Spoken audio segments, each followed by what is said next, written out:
darle más visibilidad a activistas climáticas. Y Larisa Bejarano Branco es activista climática brasileña de Engajamundo, estudiante de Relaciones Internacionales en la Universidad Federal Fluminense e investigadora en Seguridad y Desarrollo. Como pueden ver, tenemos representantes de distintos países de la región para justamente enriquecer a este debate. Dicho esto, denme un segundo que les quiero compartir algo para abrir y empezar así la conversación. Les voy a compartir mi pantalla. Necesito, Emi, que me habiliten a compartir. Vieron, cuestiones técnicas, siempre pasa. En todos los eventos, no importa la organización. A ver si... Fíjate ahora si podés. Dale. Ahora sí. Bien, un poco para entrar en contexto y por qué sí nos encontramos hoy acá. En 2015, finalmente, después de muchos años de negociaciones, de idas y vueltas y de éxitos y fracasos, los países llegaron a consenso respecto del Acuerdo de París para hacer frente al cambio climático, tanto desde el punto de vista de la mitigación y de la adaptación. Ahí el principal objetivo del Acuerdo de París es lograr limitar el aumento de la temperatura global por debajo de los 2 grados centígrados, con esfuerzos al 1.5 grados centígrados, que ese fue un logro que obtuvieron sobre todo los países más vulnerables, como por ejemplo los países insulares, por justamente, ¿no?, los efectos que implicaría un calentamiento y otro. Entonces, ese objetivo hay que lograr limitarlo, ¿no?, para fin de siglo, o sea, para 2100. A partir de eso, a partir de ese objetivo, se le pidió al Grupo Intergubernamental de Científicos en Cambio Climático, el IPCC, que elabore un informe respecto de cuáles serían, ¿no?, justamente los efectos de un calentamiento de 1.5 en comparación con el de 2 grados centígrados. Y ese reporte justamente lo que evidenció es que con un calentamiento de 1.5 los efectos serían menos dramáticos que si llegamos al otro escenario, por ejemplo, que el aumento en el nivel del mar iba a ser menor, o que la extinción de especies también iba a ser menor. Ese reporte también su contenido es mucho de lo que habrán escuchado a la activista sueca Greta Thunberg, que ella ha mencionado, ¿no?, en todos sus discursos, respecto de, bueno, esta dualidad entre, por un lado, lo que la ciencia nos está diciendo que es necesario hacer, porque si no el escenario va a ser mucho más dramático, y por otra parte lo que se ve como inacción o poco ambiciosa desde el punto de vista de lo que están proponiendo los gobiernos. Y esto es algo que acá lo introduzco, pero que ahora vamos a profundizar. En ese reporte también lo que se estima es que estaríamos alcanzando el límite del 1.5 entre 2030 y 2052. Por eso es que ahí también hablamos de 2020 a 2030 como la fecha, digamos, la década clave en la cual es necesario hacer cambios drásticos desde todo el punto de vista del sistema de producción y de consumo para poder reducir las emisiones de gases de efecto invernadero y así contener el aumento en las temperaturas. Entonces, dicho esto, a modo de una mini breve, creo que es como que hice un tweet de presentación de lo que fueron estos últimos años, tenemos acá, o sea, no voy a seguir hablando yo, tenemos acá una de las autoras del informe del 1.5, que es Inés Camilione, y entonces, Inés, lo que te quería preguntar es, ¿qué fue lo más destacado del reporte y sobre todo también en la recepción, cuando hablamos de esta década clave, ¿no?, del 2020 al 2030? Estamos hablando de un reloj, digamos, de arena en el que sí o sí tenemos que hacer las cosas, o sea, ¿cómo podés explicarnos un poco más esta importancia, ¿no?, que tiene para alcanzar el objetivo, o sea, lograr el límite del 1.5? Gracias, Thais. Bueno, una de las cuestiones centrales que muestra el reporte tiene que ver precisamente con la importancia de lograr alcanzar el objetivo más ambicioso del Acuerdo de París, y es limitar el calentamiento en 1,5 grados.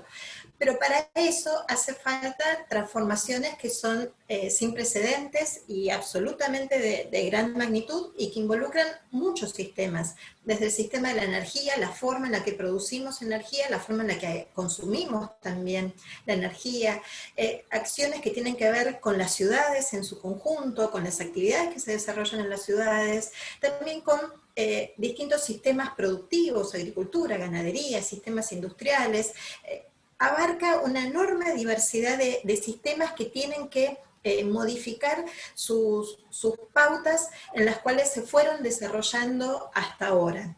Y lo que muestra el reporte también es que es posible alcanzar este umbral de calentamiento, algo que también es importante, implica enormes transformaciones, pero también nos da de alguna forma un mensaje de esperanza, porque dice que esto se puede hacer, donde alcanzaríamos efectivamente 1,5 grados entre 2030 y 2052, para poder lograr este objetivo. Las reducciones en las emisiones de gases de efecto invernadero tienen que reducirse drásticamente en esta década, de aquí al 2030, estamos hablando de casi en la mitad, un 45% en la reducción de emisiones de carbono y otros gases que producen el cambio climático y potencian el efecto invernadero.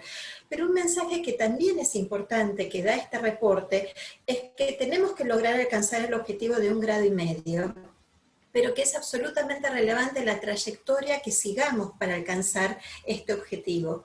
Y esto tiene que ver con que si no logramos reducir drásticamente las emisiones, como yo decía, al 2030 45%, llegar a ser carbono neutrales al 2050, el riesgo de que se produzca lo que nosotros llamamos un overshoot, y esto es que la temperatura supere 1,5 grados, aun cuando después de mitad de siglo en adelante, por ejemplo, logremos estabilizarla y alcanzar el objetivo de 1,5 grados, pero el solo hecho de superarlo durante un tiempo, y también depende por cuánto superemos este objetivo, puede generar impactos que sean irreversibles. De ahí la necesidad imperiosa de acelerar la acción climática, porque superar el objetivo de 1,5 grados precisamente puede tener consecuencias sobre las cuales no podamos dar marcha atrás.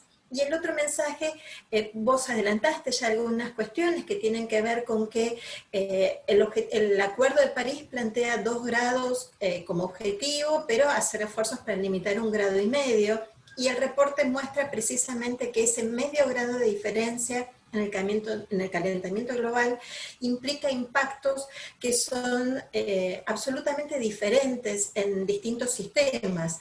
Por ejemplo, si lo ponemos en términos de qué proporción de población en el mundo se vería expuesta a situaciones de calor extremo, tenemos que con 1,5 grados sería del orden del 14% de la población mundial. Si alcanzamos 2 grados de calentamiento, ya estamos en el 37% de la población del mundo que se vería impactada por olas de calor más severas, más extremas.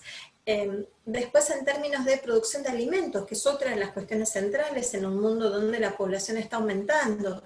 Por ejemplo, solo en términos de rendimiento de cultivos de maíz, lo que tenemos es que los riesgos de una reducción en la producción de maíz se reducen a la mitad, ¿sí?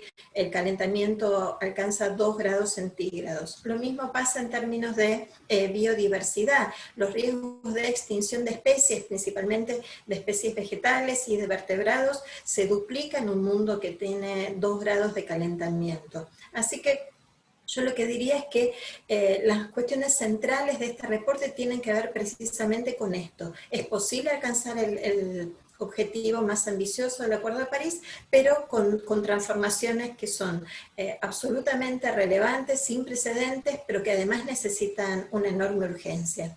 Y en ese sentido el reporte fue bien recibido, digamos, por una parte de la comunidad, que tiene que ver con precisamente las organizaciones juveniles que lo tomaron y se apropiaron de los resultados de este reporte como para dar sustento científico a sus reclamos, pero desde el punto de vista de la comunidad internacional, quienes toman las decisiones en el marco de la Convención de Naciones Unidas sobre el Cambio Climático, que hubo una respuesta de agradecimiento al reporte, pero que no se reflejó en términos de aceleración en la toma de decisiones que el reporte aconseja y de alguna forma reclama. Sí, recuerdo, gracias Inés, que ustedes saben que en las negociaciones todo depende de las palabras. Cada palabra, cada coma marca algo, y se discutió mucho después de la presentación del reporte en el que el documento que salió de una de las COP fue, bueno, recibimos el reporte. Y sí, todo bien, gracias por recibirlo, pero la idea es que el reporte sirviera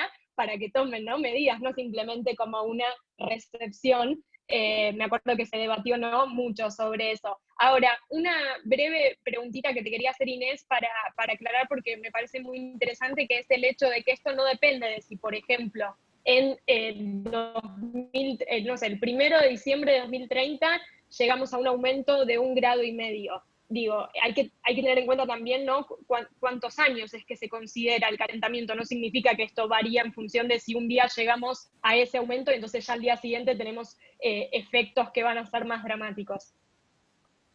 Así es, nosotros medimos 1,5 grados de calentamiento, primero con respecto a un periodo de referencia, con respecto a qué estamos diciendo que la temperatura sube, y ese periodo de referencia es el periodo preindustrial. En términos del reporte son los 51 años entre 1850 y 1900, pero también lo que miramos es que ese calentamiento de alguna forma se estabilice en 1,5 grados y no que en un año individual se alcance. Por eso estamos hablando de un promedio de 20 años en el cual ese calentamiento deberíamos tener 1,5 grados promedio de calentamiento. Sí, con algunos años lo podrán superar el 1,5 grados, otros años podrá estar por debajo de ese valor. Gracias. Tengan en cuenta entonces a los títulos apocalípticos, ¿no?, que puede haber cuando lleguemos a esa fecha al respecto. Y en relación con esto, Inés ahí mencionaba esto de cómo fue recepcionado, ¿no?, el reporte, y que marcó un antes y un después, ¿no?, en el movimiento juvenil climático, y eso es lo que le quería preguntar a Judith: ¿por qué la presentación de este reporte científico fue quizás el impulso o el volver, ¿no?, no sé si decir el reimpulso del reclamo de los jóvenes?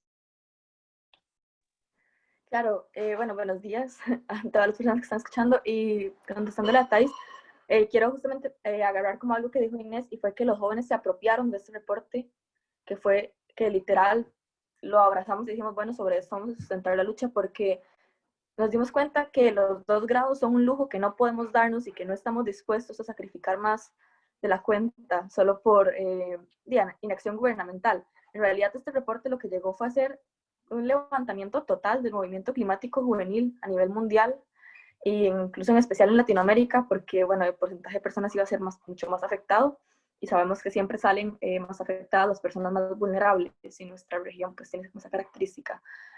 Completamente levantó el movimiento juvenil, comenzamos a ver relucir talento joven, no solamente en activismo, sino jóvenes involucrados en gobernanza, jóvenes involucrados a nivel comunal, actuando local, generando acciones. Sin embargo, también ha provocado como bastante estrés, ha provocado mucha ansiedad también. He hablado con bastantes amigos y amigas, y realmente es estresante, es preocupante, y sobre todo es molesto ver que mientras los jóvenes estamos reclamando, estamos tratando de tener un futuro, quieren y esperan de nosotros que estemos en la universidad estudiando como si nada pasara. Entonces, realmente es un panorama un poco extraño, porque mientras los jóvenes están diciendo que ya no podemos seguir ignorando todo lo que está pasando alrededor, los gobiernos lo continúan haciendo. Entonces, justamente este es el antes y el después que marca este reporte, de que los jóvenes dicen, bueno, a partir de ahora no más, no nos vamos a dar el lujo de 2 grados, 1,5 es el límite, y a partir de ahí vamos a comenzar a exigir a los gobiernos. Tenemos respaldo científico para hacerlo, porque justamente otro de las consignas, al menos del movimiento climático, es, ok, los jóvenes estamos reclamando, pero siempre basados en la ciencia, escuchen a la ciencia, porque ellos son los que tienen razón. Nosotros nada más estamos peleando por un futuro, porque esperan que gastemos 7 años en la universidad, y es como lo que me queda a mí, para graduarnos, y cuando nos graduemos, pues va a ser un mundo completamente diferente al que nos entregaron o al que nos prometieron. Nos prometieron que íbamos a tener X cantidad de cosas, que el futuro era lo mejor que podíamos imaginarnos, y a partir de ahora el futuro, al menos yo, solo lo puedo pensar de la peor manera posible. porque la inacción gubernamental es demasiada. Muchas gracias, Judith. Y vamos a después a profundizar en esto, ¿no? De qué es lo que pasa también, tanto desde el lado de la ciencia como desde el activismo, y me sumo también desde el periodismo, con toda esta información y la inacción, cómo lo vivimos, ¿no? Eso también desde el punto de vista de las emociones y los sentimientos. Pero si pasamos a la parte de las soluciones o de cuáles son esas acciones necesarias, mucho se viene hablando, y de hecho en la última conferencia climática se habló muchísimo sobre las soluciones basadas en la naturaleza, y entonces le quería consultar a Lilia de qué hablamos cuando hablamos de soluciones basadas en la naturaleza y por qué este tipo de acción es importante en América Latina. Ok, muchas gracias, Thais. Y esta inquietud o esta alternativa surge, como ya lo hemos estado expresando, acerca de que en este momento tenemos el conocimiento y la evidencia suficiente para entender los alcances que ha tenido la emisión de gases de efecto invernadero en términos del cambio global, ¿sí? Pero lo que necesitamos es empezar a pensar en las acciones concretas para poder alcanzar esa meta, quedarnos por debajo de esa meta y sobre todo, pues, resolver con cierta inmediatez un problema que nos atañe a todos en el globo. Bueno, las soluciones basadas en la naturaleza es una idea que surge más o menos 2014 o 2015, perdón, con un pronunciamiento de la Unión Europea, y hablamos de soluciones basadas en la naturaleza como estrategias que surgen para atender diferentes desafíos, dentro de los cuales está, pues, la mitigación y adaptación al cambio climático.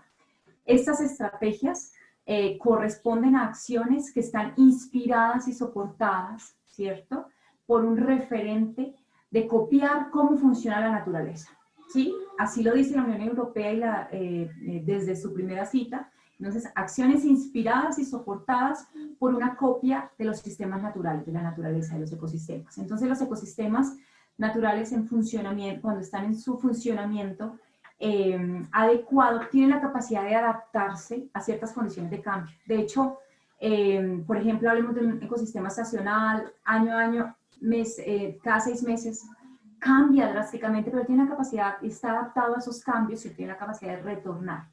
Esos elementos que tiene la naturaleza, que le ofrecen la capacidad de adaptarse, son los elementos que nosotros queremos imitar, ¿sí? Y que lo contextualizamos dentro del concepto de soluciones basadas en la naturaleza, ¿sí? Que en los últimos años es una idea nueva, pero en los últimos años se ha movido más que a soluciones basadas en la naturaleza, es como un pensamiento basado en la naturaleza. Que pensemos cómo funcionan los ecosistemas naturales, cómo los ecosistemas naturales responden a los cambios y a las variaciones, y entonces cómo nosotros podemos responder, en qué escenarios. Un escenario muy importante en el que se han dado las soluciones basadas en la naturaleza y que se ha buscado su inserción es en la urbanización, ¿sí? En la urbanización, y Thais nos comentaba, estamos en un contexto mejor de América Latina, donde más del 80% de la población en América Latina ya está en los centros urbanizados, en la matriz urbana.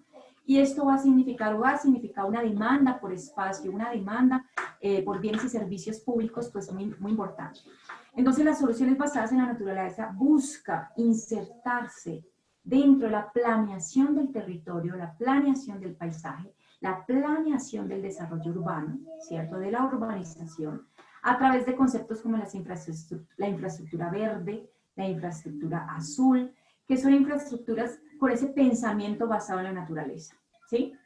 Entonces, dentro de las soluciones basadas en la naturaleza se busca una integralidad en un sistema socioecológico, pensar las ciudades, por ejemplo, como un sistema socioecológico, pensar en una multifuncionalidad de la infraestructura que se está construyendo, por ejemplo, en las matrices urbanas, y cómo esta multifuncionalidad va a responder no solamente, por ejemplo, al tránsito vehicular, sino que responde también a condiciones de adaptación ante eventos de lluvia extrema, a condiciones de mitigación o atenuación de la temperatura, por ejemplo. Esa oferta de servicios y bienes que encontramos de los sistemas naturales, pues estamos copiándolos para organizar nuestro territorio en el margen urbano, en los márgenes periurbanos, y por supuesto también en las zonas rurales, donde hablamos, por ejemplo, de acueductos veredales, donde hablamos, por ejemplo, de una agricultura multifuncional que traiga estos elementos del funcionamiento de los ecosistemas para generar múltiples servicios, más allá de producir alimento, por ejemplo, ¿sí? Producir alimento, captar agua, mejorar la capacidad de captación de agua, reducir la erosión del suelo, es multifuncional. Adicionalmente, se buscan que esto se inserte dentro del sistema de gobernanza, ¿sí? Y ahí quería complementar tal vez un poco lo que dice Judith de este gran esfuerzo desde las juventudes, pero también eso es un esfuerzo que debemos promover desde la base de las comunidades, desde las comunidades que de alguna manera impulsan la organización que están teniendo a su alrededor, ¿sí? Las soluciones basadas en la naturaleza pueden ser una idea que de hecho hace muchos años ya lo han venido implementando, pero digamos que se contextualiza en los últimos años. Entonces hablamos de integralidad, multifuncionalidad, gobernanza, co-creación, codiseño, co-manejo. Es algo donde deberíamos estar involucrados todos y, por supuesto, orientado a la acción. Entonces ya no estamos dando un listado de problemas que tenemos suficiente evidencia científica y evidencia casi vivencial todos ante pues, los eventos extremos climáticos que tenemos que vivir y muchas otras cosas, sino estamos orientados a la acción. Acción. ¿Cómo vamos a hacer para organizar nuestras ciudades? ¿Cómo la vamos a planear? ¿Cómo vamos a planear nuestros acueductos veredales? ¿Cómo vamos a planear la oferta y, por ejemplo, la disposición de recursos sólidos en las zonas periurbanas, en las zonas campesinas? Eso, a la acción. ¿Basado en qué? En la impronta que tenemos y en el conocimiento que tenemos de cómo funcionan los sistemas naturales. Eso es lo que necesitamos conocer. ¿Cómo funcionan? Lo venimos hablando hace muchos años. Ok, acción. Utilicemos ese conocimiento para tomar las decisiones de planeación en el territorio donde estamos nosotros involucrados actualmente. Entonces, esa es una idea genérica, Thais. Espero que sea, pues, que lo podamos discutir como una herramienta factible para actuar hacia esa meta de reducir y mitigar las emisiones de gases de efecto invernadero. Muchas gracias, Thais. Gracias, Lilia, muy clara. Y sobre todo, como vos decís, para bajarlo de la teoría a la práctica, ¿no? Porque a veces en las conferencias es muy fácil hablar de los conceptos, pero bueno, llevarlo a qué significa o qué debiera significar. Y en relación con esto, y pensando en algo que vos remarcaste mucho, que es la acción, les quiero preguntar a todas, a modo de tweet, les pido, así seguimos con la conversación, pero para como disparar y hacerlo un poco más dinámico, digo, mucho escuchamos hablar a referentes, al sector privado, al sector público, creo que todos sabemos ya algunas frases armadas, como que el cambio climático es real, lo estamos sintiendo hoy y muchas cosas así, pero a veces después se queda en eso, ¿no? Se queda como en lindas frases para redes sociales. ¿Qué creen ustedes, que es un poco la invitación, ¿no?, de esta conversación, qué creen que es lo que hoy está faltando en el debate sobre cambio climático desde una mirada de América Latina? No sé si, Nicole, querés empezar vos. Les pido esto que sea así como muy breve, como un tweet. Me gusta el formato tweet, voy a tratar de respetarlo, de no hacer un hilo de Twitter. Bueno, ahora creo tienen que de 140 a 280 caracteres, así que... Vale, perfecto. Creo que a veces lo que falta con el cambio climático es ponerle una cara. A veces o sea, por más que la frase de ya llegó el cambio climático, que están pasando los incendios, sigue pareciendo algo que pasa no sé, algo que pasa muy lejos, tanto en el tiempo como en el espacio. Entonces me parece que justamente algo que representa nuestra región es que por más que no somos los mayores contribuyentes a que el cambio climático esté sucediendo, sí ya estamos padeciendo de las consecuencias. Entonces un poco capaz es cambiar la estrategia de cómo lo contamos y que también empezar a contar las historias detrás de estos impactos y no solamente la parte técnica. Gracias. ¿Larisa? Hola, estoy de acuerdo con Nicole. Creo que lo que falta en la discusión sobre la crisis climática es traer la perspectiva humana, traer el debate sobre la justicia climática. Las personas tienen que comprender a hondo, perdóname por el español, cualquier palabrita o algo, pero me parece que hay que haber una cara, sí, hay que haber la comprensión que hay personas siendo ya afectadas.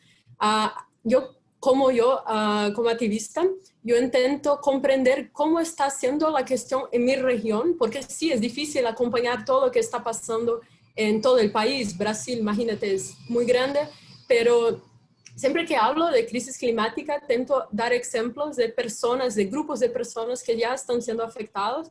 En Río de Janeiro, personas que están afectadas con las lluvias muy fuertes, con los desabamientos de tierras que pasaron varias veces acá los últimos años, y siempre son poblaciones vulnerables que viven en comunidades, que viven en favelas. Entonces es importante traer ese foco para la justicia climática y así dar una cara humana para la discusión. Gracias. Muchas gracias. Inés. Bueno, yo sumaría lo que ya dijeron Nicole y Larisa, que tenemos que lograr transmitir el mensaje que el cambio climático efectivamente es algo negativo, que significa impactos que son muy severos, pero que las acciones para hacer frente al cambio climático no necesariamente implican costos, no necesariamente implican pérdida de calidad de vida para algunos sectores, sino que todo lo contrario, que las transformaciones también implican enormes oportunidades, que esas oportunidades surgen desde cómo nos vinculamos con la naturaleza, cómo basamos las soluciones frente al cambio climático, también, como decía recién Lilia, mejorando nuestro vínculo con el entorno natural que nos rodea, pero que también significa creación de nuevos empleos, que no implica romper o degradar, digamos, el sistema económico, sino que implica avanzar hacia nuevas tecnologías, implica transformaciones que no necesariamente las tenemos que ver o tienen que ser interpretadas por quien no conoce a fondo el problema del cambio climático como un enorme problema para la economía de un país, de una región o mundial. Me parece que tenemos que hacer foco también en estas cuestiones, ¿no? No solo en lo negativo, sino acompañar esas transformaciones con lo bueno que pueden traer, acompañándonos. Gracias. Karin. Estoy muy, muy de acuerdo con lo que dijeron anteriormente. Creo que es muy importante el tema del punto de vista y también de la urgencia. Y en ese sentido, relacionándose con eso, mis compañeros dicen que es como mi frase típica, pero yo siempre digo que la crisis climática es una crisis de derechos humanos. Y creo que el traer el componente de los derechos humanos, de la igualdad de género, de los derechos en general, derechos ambientales, a la discusión también un poco ayuda a que se traiga ya el punto de vista humano de cómo la crisis climática está afectando los derechos de las personas ya. Entonces creo que es muy importante verlo también desde esa perspectiva. Gracias. Lilia. Bueno, sí, gracias. Y a modo de eslogan, todos tenemos la obligación de actuar y de actuar ya. Yo entiendo el llamado y la necesidad de que los gobiernos participen. Por supuesto, eso no debe dejar de ser el llamado, pero no es lo único. Todos hoy tenemos que participar, todos. Y la magnitud de nuestra participación se va a ver pues en adelante, ¿cierto? Y un punto muy importante, que es más o menos lo que venía hablando Inés, no significa reducir la calidad de vida, no significa reducir bienestar humano, no significa reducir desarrollo, significa configurar unos hábitos de consumo que consideren que vivimos en una comunidad global, no vivo yo sola. Eso sería. Gracias. Gracias. ¿Y Judith? Claro, nada más ahí para, bueno, súper de acuerdo con todo lo que dijeron mis compañeras. Definitivamente tenemos que poner a las personas en el centro, tenemos que pensar y poner a las personas como si fueran prioridad, aparte de los ecosistemas. Que muchas veces nos quedamos ahí en que, bueno, tratamos de mostrar que es por el planeta y por los ecosistemas, pero las personas son necesarias también en la comunicación. También debemos, creo que lo que ha faltado también es la forma en la que comunicamos las cosas, en la que comunicamos la ciencia, en la que comunicamos los tipos de crisis. Definitivamente tenemos que saber llegarle a todas las personas, porque, bueno, puedo hablar claramente acá de Costa Rica así súper rápido, que tal vez no todas las personas son capaces de comprender un informe científico, tal vez no todas las personas son capaces de entender conferencias con grandes tecnicismos, pero es justamente a todas las personas a las que tenemos que llegarles, porque son las que se van a ver mucho más afectadas incluso. Entonces hay que hacerlas parte, hay que traerlas a las discusiones climáticas y sobre todo hay que involucrarlas. Gracias. Y justamente tomo algo ya de lo que dijo Karin, porque acá también hay un comentario de Carolina en el chat. ¿Karin está o no la veo? Pero... Me caí, pero volví. Ah, ahí volviste. Estás justo, te iba a hacer la pregunta, genial. Porque Carolina en el chat dice, está todo relacionado, en zonas sin acceso al agua potable, las chicas son las primeras en dejar la escuela para ir a buscarla a lugares cercanos. Entonces, lo que te quería preguntar, Karin, y profundizar un poco en esto que vos recién decías, ¿por qué toda esta acción, ¿no?, que tenemos que impulsar en la próxima década es necesario que sea con perspectiva de igualdad de género y con perspectiva de justicia climática? No sé si ahí no la estamos escuchando, ¿no? ¿A Karin? No. Bueno, después volvemos cuando pueda volver a conectarse porque era uno de los temas. Ahí, a ver, ¿te escuchamos? No. Bueno, ahora después, más adelante, entonces volvemos sobre esa pregunta. Paso entonces a Nicole y muchos de los participantes que anticiparon las preguntas hacían un poco, compartían esta inquietud o siempre, ¿no?, preocupación que nos generan esto de, bueno, sí, me comprometo yo con acciones individuales, pero realmente se necesitan cambios a mayor escala, ¿no?, por parte del sector privado y del sector público para que haya un real poder de incidencia. Entonces, ¿qué forma de activismo sería eficiente para poner, ¿no?, justamente la problemática en la agenda y lograr incidir efectivamente en acciones desde las políticas? Creo que primero cuando nos preguntamos qué es lo que podemos hacer para combatir a la crisis climática, lo primero que viene es la información, porque con información y si realmente entendemos la magnitud del problema, que es un poco lo que veníamos charlando desde antes, después vamos a hacer lo imposible. O sea, si implica eso cambiar nuestra dieta alimentaria, si implica empezar a reducir o preguntarnos a qué llamamos basura, o sea, todas las cosas que podemos hacer en consecuencia, vamos a estar súper convencidos y convencidas porque entendemos de dónde viene el problema. Entonces me parece que siempre el primer paso tiene que ver con la información y no solo con tenerla uno, sino con expandirla a todas las personas que podamos.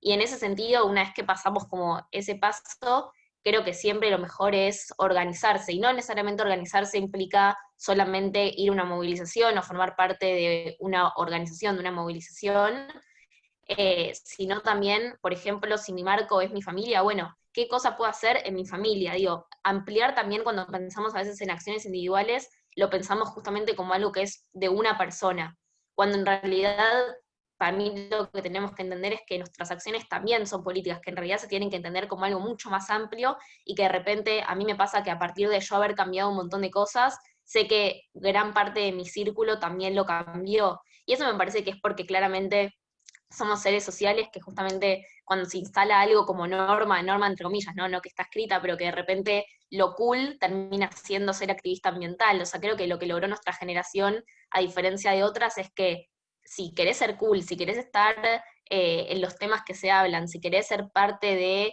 estar comprometido, es ser parte de esta lucha, es ser parte de este movimiento de diferentes formas. Creo que formas hay un montón. Sí es importante entender, y lo decía Inés cuando habló al principio, que los cambios que se necesitan son cambios sin precedentes, y en ese sentido no lo vamos a solucionar ni con una ley, tampoco lo vamos a solucionar de repente haciendo compost, pero sí me parece que el conjunto de todas estas cosas crean este cambio de paradigma que necesitamos dar, porque la esperanza, como decía, no está en una ley, no está en un gobierno, no está en un presidente, sino va a estar en el movimiento que sepamos edificar, y ser parte de ese movimiento me parece que hay muchas formas de hacerlo, pero que el primer paso sí o sí tiene que ver con la información, y con poder expandirla para que justamente después las personas podamos cambiar todo lo que podamos, también desde nuestra forma y desde nuestro lugar, para exigir algo más grande. Sí, totalmente, que no hay una solución mágica, ¿no? Como que no es que se necesita una sola cosa de un sector, sino que tenemos que estar todos involucrados en este mismo baile en el que nos hemos metido nosotros mismos como especie, y algo que también decía Judith antes, cuando durante muchos años el movimiento ambiental fue como hay que salvar al planeta.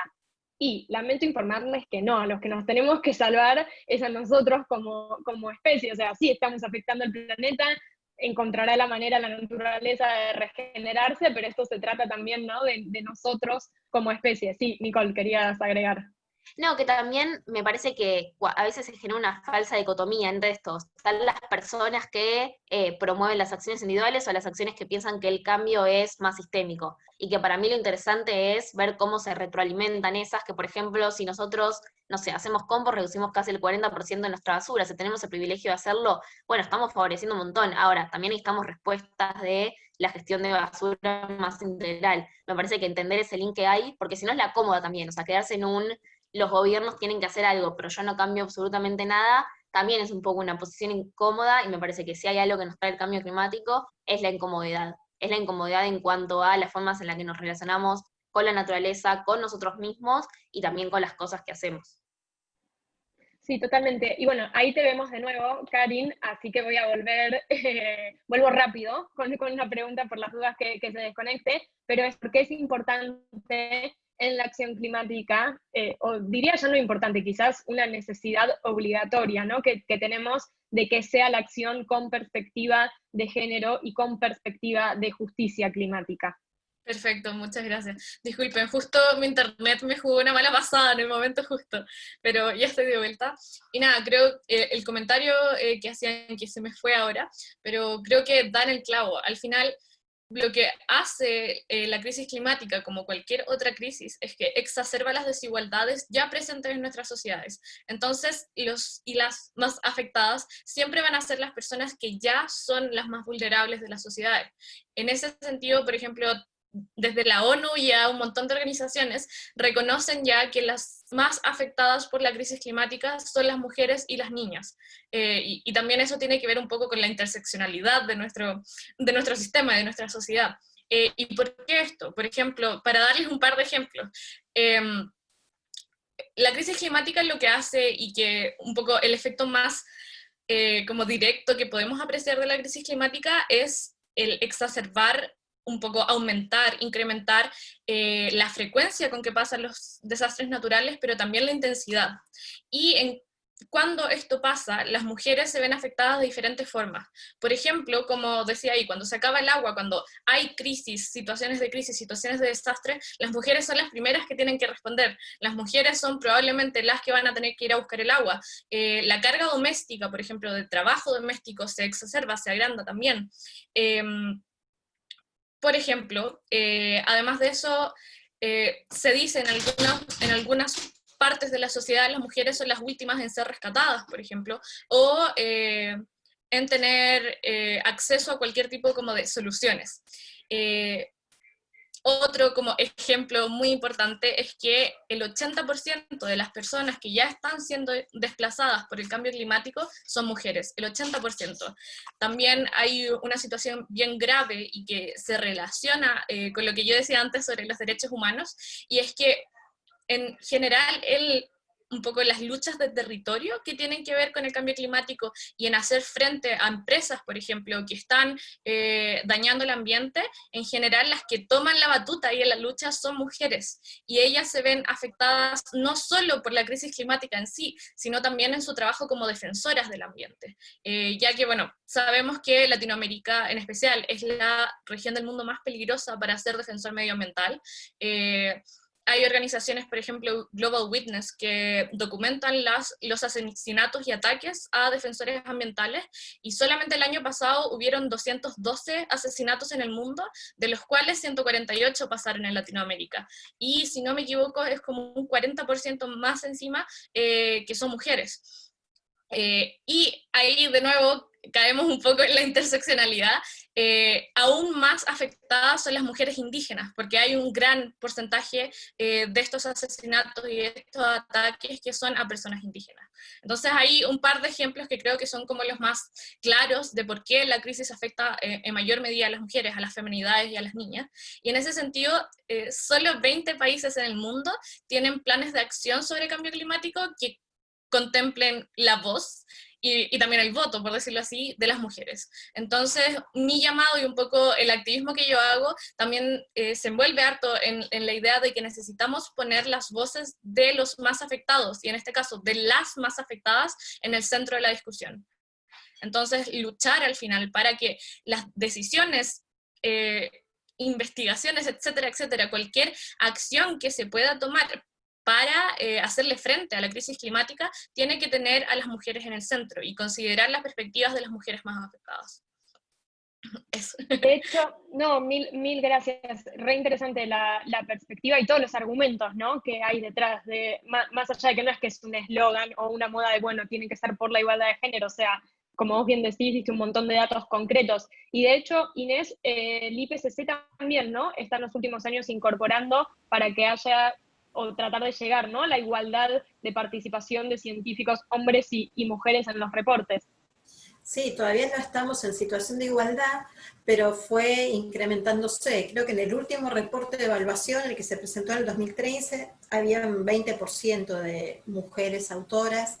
Ya para los reportes especiales se fue incrementando y hace muy poco el IPCC también aprobó unos lineamientos con política de género, precisamente para llegar a esta situación de igualdad. Excelente. Si a alguna después le interesa, les puedo yo compartir, lo puedo sumar a Planeta, así que lo encuentran en la newsletter, porque en Twitter hay un link, o sea, crearon una lista de mujeres científicas en cambio climático para seguir justamente a quienes difunden estos temas, a las mujeres que trabajan en ellos, así que se lo sumo en la próxima edición de Planeta ese link, y van a poder encontrar, cuando no sepan a quién recurrir con información, bueno, ahí tienen un buen listado y encima viene de mujeres científicas. Y dicho esto, recuerden si quieren lanzar preguntas, porque ahora vamos a abrir unos minutitos también para otras de las que incluyeron, porque diría que la mayoría de los temas que hablamos fueron algunos que ya anticiparon ustedes de interés. Le quería preguntar a Larisa, que algo que vemos, vos recién mencionaste solo en tu país, en Brasil, es tan difícil, ¿no?, por la gran biodiversidad, por lo grande que es el territorio, pero también a nivel región y mismo, por ejemplo, en las negociaciones, América Latina no actúa en bloque. América Latina está esparcida en distintos grupos, a diferencia de África, que África sí actúa defendiendo los mismos intereses. Entonces, una de las preguntas que nos llegó es cómo podemos unir las voces de América Latina, ¿no?, bajo un mismo lema, en pos de representar sobre todo la defensa del cuidado, ¿no?, de la biodiversidad. No sé si es re compleja la pregunta que nos mandaron, pero a ver cuál es tu mirada al respecto. Muchas gracias por la pregunta. Es muy interesante porque creo que tenemos muchos puntos de convergencia sobre las crisis climáticas en América Latina. Primero, que tenemos entornos sociales muy parecidos. También compartimos de la Amazonía, que es, muchos de los países comparten de la Amazonía, que es un factor muy importante. Además, tenemos en la Amazonía 25% de la biodiversidad de todo el planeta, biodiversidad animal y vegetal, lo que nos da mucho poder, vamos a decir, para unirnos en torno de esa causa. Como estudiante de Relaciones Internacionales, yo reconozco que es difícil, siempre fue históricamente, hacer una integración regional, institucional, algo como dices, como pasa en África, para muchos de los asuntos, pero sobre todo la cuestión ambiental no existe esa integración. Pero mismo que sea difícil hacer esa integración a nivel gubernamental, que es lo que estamos intentando en la academia también, intentamos mucho entender cómo unir los países de América Latina en torno de una identidad regional fuerte. Creo que hay puntos que podemos enfatizar, podemos poner énfasis para crear una narrativa en torno de la cuestión climática. Este punto es, embora somos países distintos, tenemos historias con puntos convergentes, que es la explotación de nuestra tierra, de nuestros recursos naturales y la violencia contra los pueblos tradicionales y originarios de nuestros países, ¿no? Creo que estos puntos pueden hacer una puente entre nuestras narrativas como latinoamericanos, sobre todo, y lo que de facto está siendo hecho para que eso pase, para que haya una integración mayor, una narrativa mayor como Latinoamérica, no solo como Brasil o como Bolivia, Argentina. Son las campañas que los jóvenes estamos tocando, estamos movilizando. Un mes más o menos tuvimos una campaña llamada América Latina en Llamas, con en conjunto con Jóvenes por el Clima Argentina, con Fridays for Future de Argentina, Chile y Colombia también, y tuvo una dimensión muy buena. Pues tuvimos ¿cómo puedo decir? En las redes sociales tuvimos mucho engajamiento, las personas se compartieron, y creo que ese tipo de acción conjunta de colectivos de activistas latinoamericanos es muy, muy importante para vermos que no es solo un problema de Brasil, porque acá en Brasil creemos que solo la Amazonía de Brasil está, el Pantanal está con fuego, ¿no? En llamas.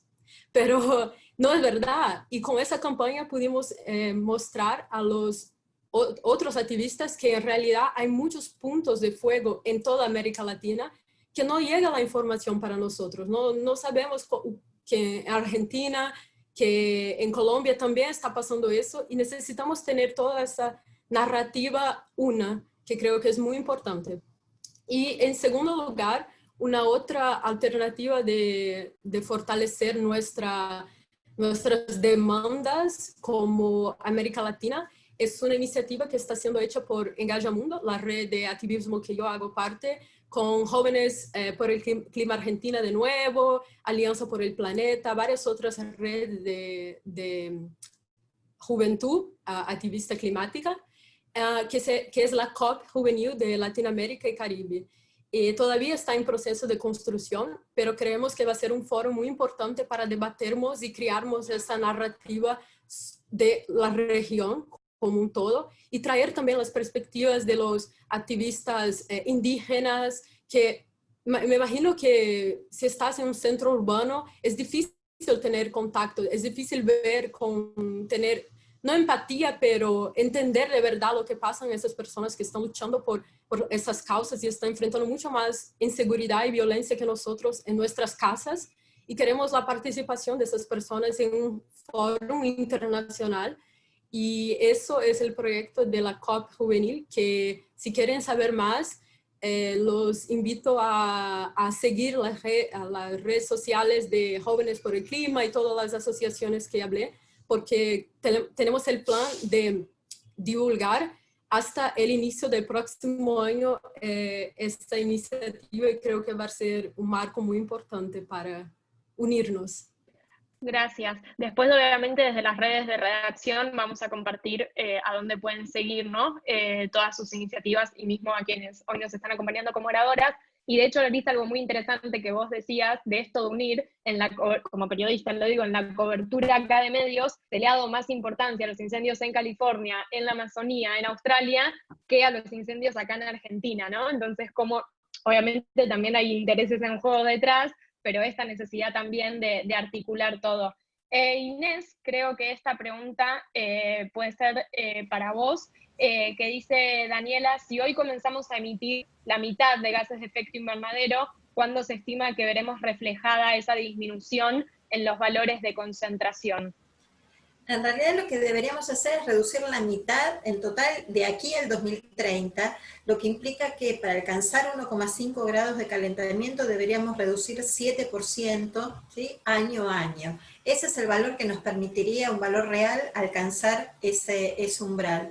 Y ese 7% es en promedio lo que se estima que va a ser la reducción de gases de efecto invernadero durante el 2020, como consecuencia de las cuarentenas y la reducción en el uso de transporte, principalmente terrestre, no tanto aviación. El que más contribuyó fue el parate en el transporte terrestre, autos, trenes, barcos, y la reducción en el consumo de energía. El 90% de ese 7% que logramos reducir provino específicamente de las reducciones en transporte y en el consumo de energía, porque se modificó sustancialmente el consumo en términos de producción industrial. Por lo tanto, con un 7% año a año lograríamos alcanzarlo. No necesitamos una pandemia para eso, lo que necesitamos es transformar precisamente la forma en la que generamos la energía para uso de transporte y para consumo industrial, residencial y comercial. Totalmente. Siempre, Inés, sos muy clara, y sobre todo marcar esto, o sea, no podemos pretender que con un virus vamos a hacer frente, ¿no?, al cambio climático, o sea, eso es muy importante. aclararlo, se necesitan esos cambios en el sistema. Si alguno quiere, por la modalidad en la que estamos, quiere levantar la mano para hacer una pregunta y activar su audio, también puede hacerlo. Yo soy periodista, así que yo puedo seguir preguntando mucho, por eso les digo que, o sea, que les dejo el lugar también a ustedes. No sé si alguno quiere hacerlo. Pero si no, aprovecho para traer una pregunta de nuevo para todas, a modo de tweet, que me parecía importante. Yo, de hecho, hace poco escribí una nota en redacción sobre ansiedad climática y pensé que iba a estar un poco sola en escribirla. Fue una suerte de terapia también escribirla, ¿no? Sobre esto que genera el saber todo el tiempo, el estar en las conferencias, el leer los reportes como el del IPCC, y después verla en acción. Entonces esa mezcla entre, bueno, pero tenemos todo esto sobre lo que tenemos que hacer y no se está haciendo, y como bien decía Judith, cuando pienso en mi futuro, o sea, bueno, ¿qué hago? ¿Puedo planificar más allá? Incluso en algunos casos, bueno, ¿puedo tener un hijo? O para cómo va a ser el futuro que le estoy dejando a mi hijo que ya nació. Entonces, todo esto, esta pregunta también surgió en uno de los participantes, de cómo hacen para lidiar con todo el desasosiego, ¿no? Bueno, de saber lo que hay que hacer y ver que no se está haciendo. Hagamos terapia de grupo. ¿Quién quiere empezar entre las oradoras? Bueno, si querés arranco yo. Lo que te puedo decir es que por lo menos desde la ciencia, nuestro mensaje y lo que intentamos hacer, y por lo menos es mi postura personal, es contrarrestar precisamente esa imagen catastrófica asociada al cambio climático, que efectivamente los impactos y los riesgos que implica son muy grandes, pero que el mensaje también tiene que ser que estamos a tiempo y que podemos hacer esas transformaciones porque son transformaciones posibles.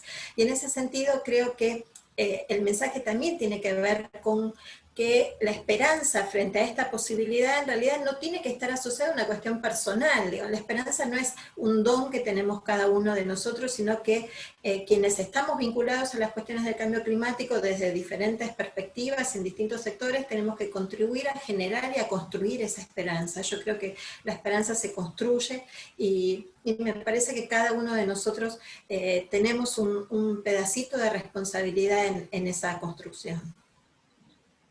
De hecho, en el último libro que escribió Cristiana Figueres, que fue la secretaria ejecutiva de la convención y que la arquitecta, una de las arquitectas del Acuerdo de París, ella habla esto de como también de que todos llegaron a París sabiendo que tenía que salir el acuerdo, ¿no? Como esto de también poner en el horizonte de, bueno, tenemos que hacer esto, y como de todos convencerse en que sí o sí tenía que salir ahí algo, que bueno, hoy el gran dilema es la implementación. No sé si alguna quiere compartir, si no tenemos una pregunta de uno de los participantes.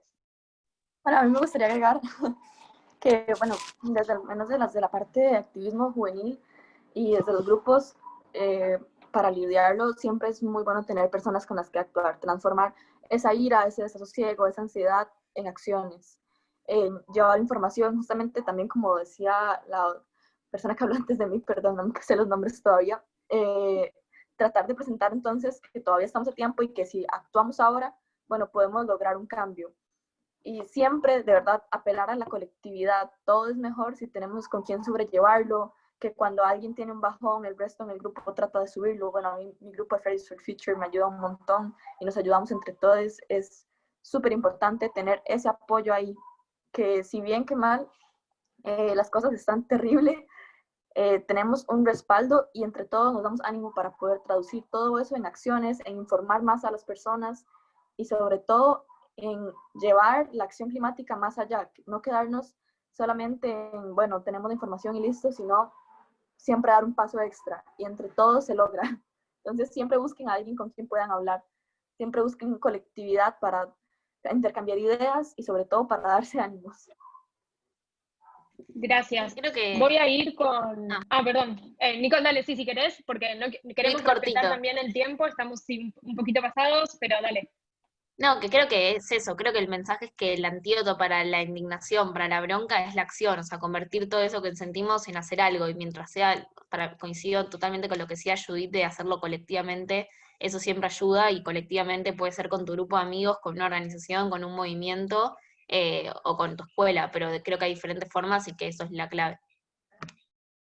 Gracias. Ahora voy a volver igual con el resto de las oradoras, pero Juan Pablo, si puede ser la pregunta que querías hacer, lo más breve posible.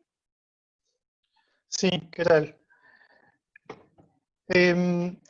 Muchas veces me encuentro que la gente se preocupa porque cree que no puede hacer cosas, ¿sí? Que tiene que ser algo más institucional, que tiene que ser algo más macro, o algún influencer, o político, o organizaciones. Entonces es como que adentro de ellos mismos pierden como las ganas de querer cambiar o hacer algo. Entonces, la pregunta es, ¿qué piensan o qué me recomiendan que les diga a individuos para que ellos, desde su individualidad y acciones comunes, inicien a hacer cambios sustentables? ¿Qué se recomienda o qué recomiendan? ¿Cómo encarar eso? Para que piensen desde lo individual, sí puedo cambiar. ¿Quién quiere tomar la pregunta? Lilia, sí. Ya, tenemos un ejemplo muy particular en lo que está pasando actualmente con la pandemia, ¿sí? Y yo voy a resaltar entonces para eso el rol que juega el periodismo, ¿sí? En todos esos movimientos. Con la pandemia llevamos más o menos 7 u 8 meses aprendiendo a autocuidarnos, a utilizar tapabocas, a la desinfección, al distanciamiento físico y este tipo de elementos. Eso ha movido a gran parte de la sociedad, no a toda. Bueno, a gran parte de la sociedad a ese sistema de autocuidado, ¿sí? La única forma de alcanzar eso es lograr un medio de comunicación masiva con información y contenido de fácil acceso, de fácil entendimiento. No estoy hablando de artículos científicos, Judith ya lo mencionó en algún momento. Este conocimiento científico que muchas veces puede utilizar ciertos tecnicismos que son muy importantes, que construimos todos los días, tiene que llegar de forma masiva a la población, de una forma de fácil acceso, de fácil entendimiento, y es tan así, si yo me pongo mi tapabocas y vivo el distanciamiento, me da una enfermedad que me puede matar, ¿sí? Si yo no cambio mis hábitos de consumo, si yo no organizo mi forma de vivir en términos de el cambio climático va a acabar con mi sociedad, ¿sí? Yo entiendo la invitación a tener cierta esperanza al respecto que nos hace Inés, por supuesto. Yo tal vez mi posición es un poco pesimista, sin embargo, ¿cierto? Entiendo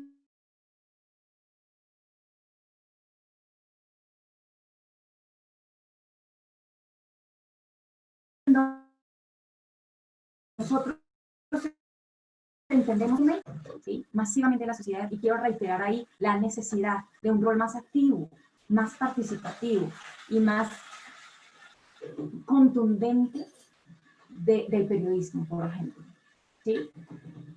Enseñarnos a todos qué significa cambiar los hábitos, enseñarnos a todos qué significa cambio climático y cómo a mí sí me afecta, ¿cierto? Porque, por ejemplo, hace que las frutas sean más costosas, hace que tengamos acceso o no a cierto tipo de bienes y servicios, lo que puede pasar diferente para una población en lo rural, lo que puede pasar diferente en lo urbano a diferentes niveles o estratos sociales, como estamos organizados, si me explican cómo es que eso me afecta a mí directamente y que deja de ser un problema de un panel intergubernamental del presidente de los Estados Unidos versus el presidente de China y que realmente me afecta a mí, vamos a poder entender que las acciones que tenemos que hacer son urgentes e inmediatas.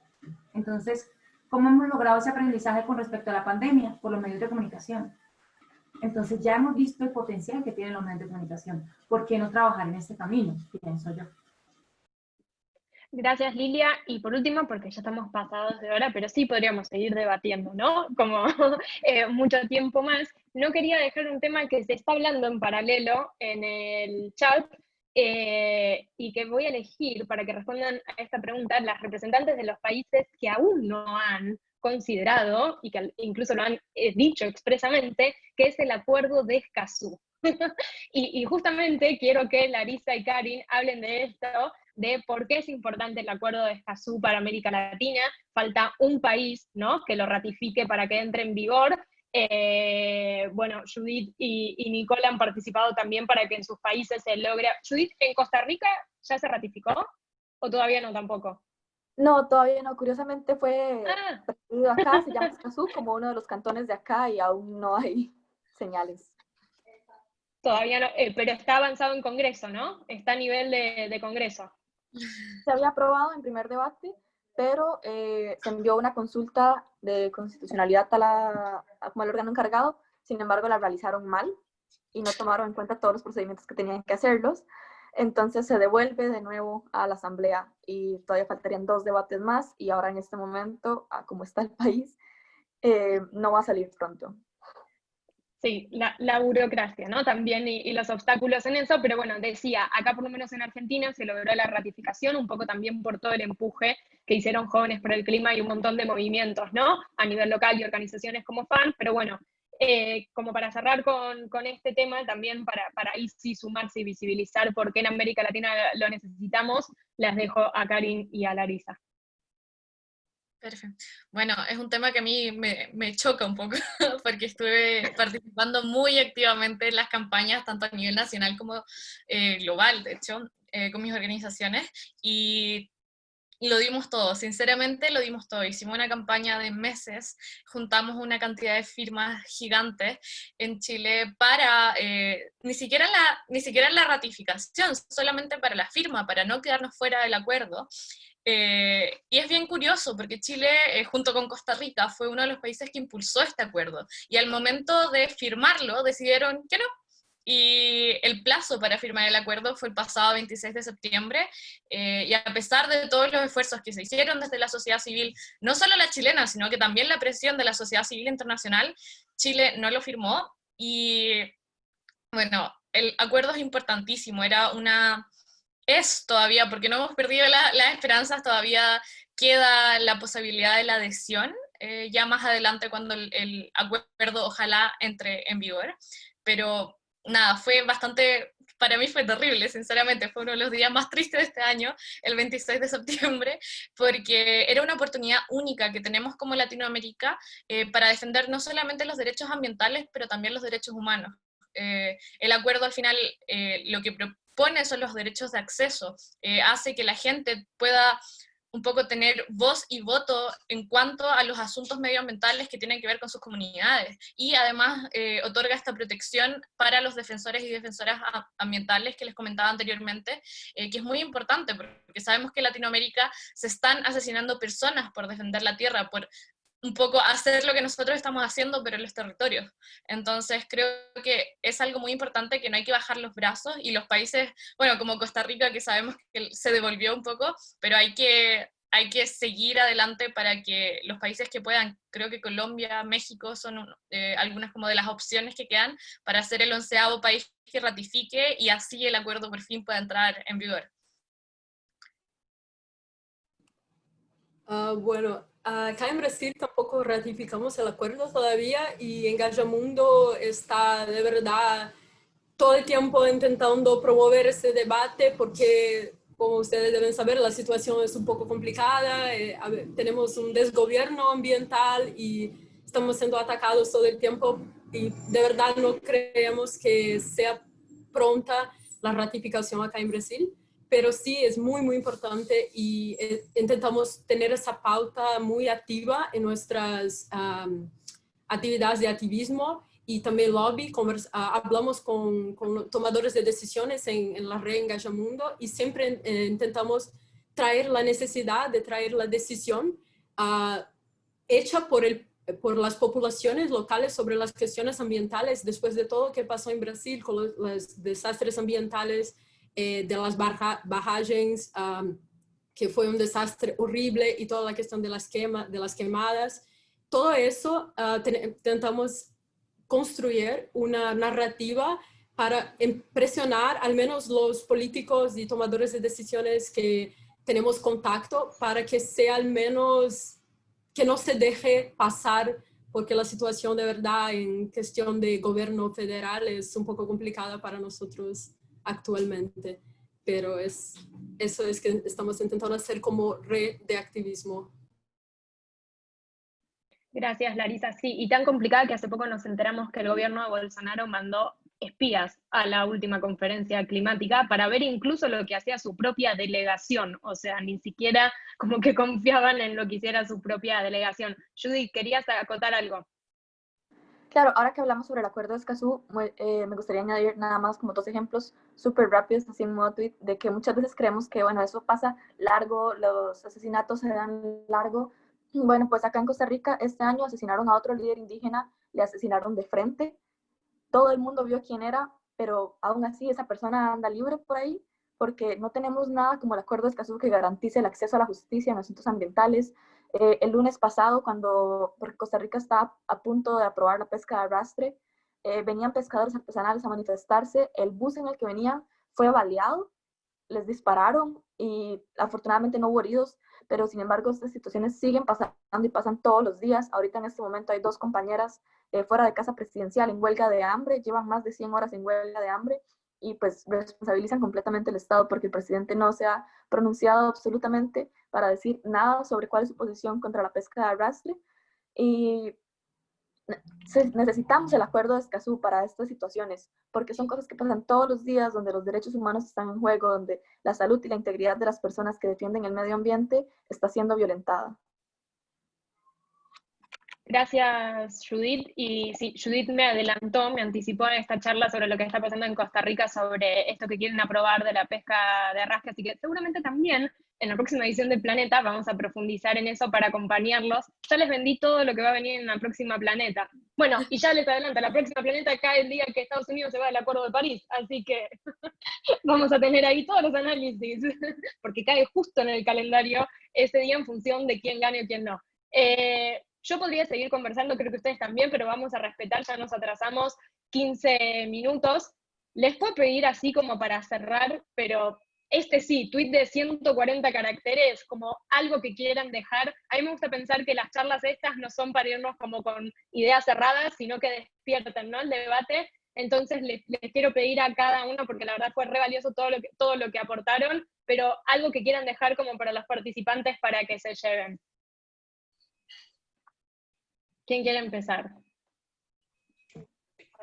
Yo me agarro una frase que dijo Inés y que hablé un poco de esto de la esperanza, y que la esperanza está en nosotros y que también la esperanza se construye, así que me quedo con eso, con que fuimos 100 personas en medio de un miércoles escuchando, queriendo hablar de esto, me parece súper valioso y que si lo expandemos a más personas, lo que logremos seguramente sea muy valioso, así que yo me quedo con eso. Yo quisiera decir una cosa, que no soy una de las expositoras. Había mandado una pregunta al último momento porque no sabía cómo inscribirme, la tecnología y yo no somos amigos. Sí. Pasar a dar clases online este año fue complicado, pero quería agradecerles a todos ustedes, no solo por la información, sino por el tiempo y por todo el trabajo que han puesto. Yo soy profesora de lengua, no tengo una base científica, entonces es muy valioso para mí poder entender o comenzar a entender, todavía tengo mucho que leer, pero comenzar a entender todos los problemas que están ocurriendo y cómo se están relacionando, y bueno, quería agradecerles nada más. Muchas gracias, Carolina. Espero que haya aportado esto y que sirva, ¿no? También en la conversación.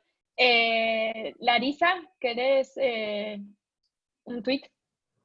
Yo quiero decir algo cerca de Nicole, que si pueden, júntense a una red de activismo. Hay redes muy distintas para todos los gustos y todas las disponibilidades, vamos a así decir.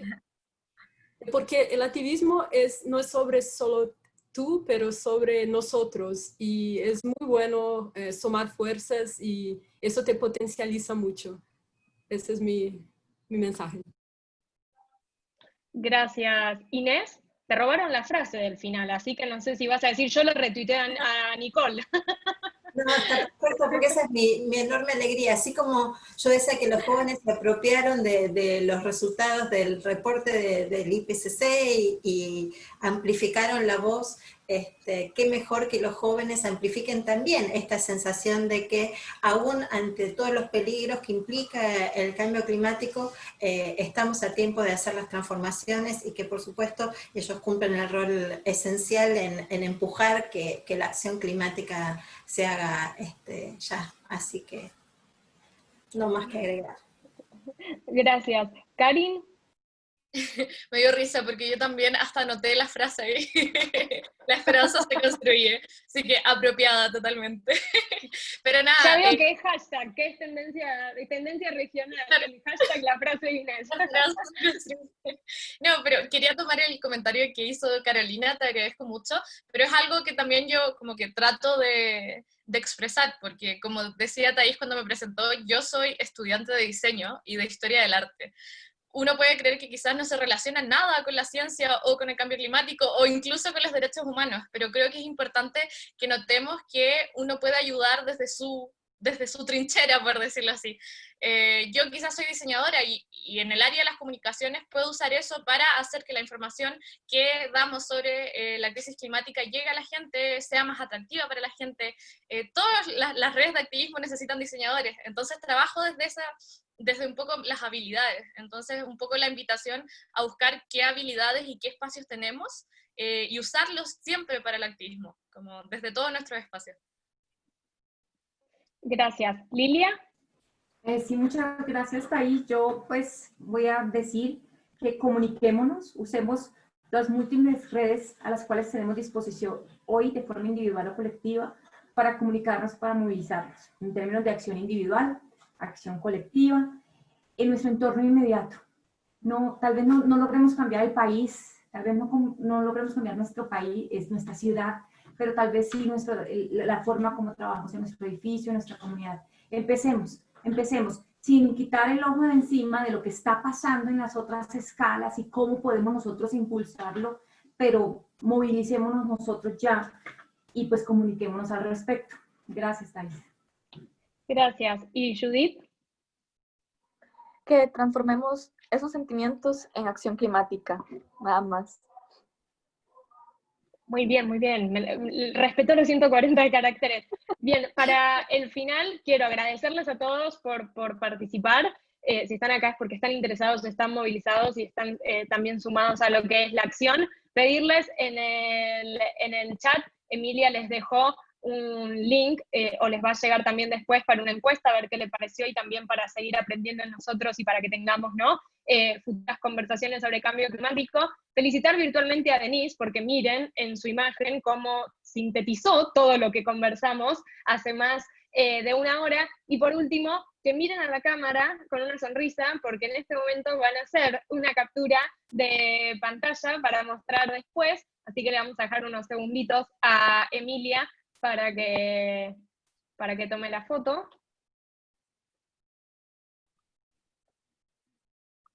Espero que la haya tomado bien, así no salíamos ninguno hablando en el medio.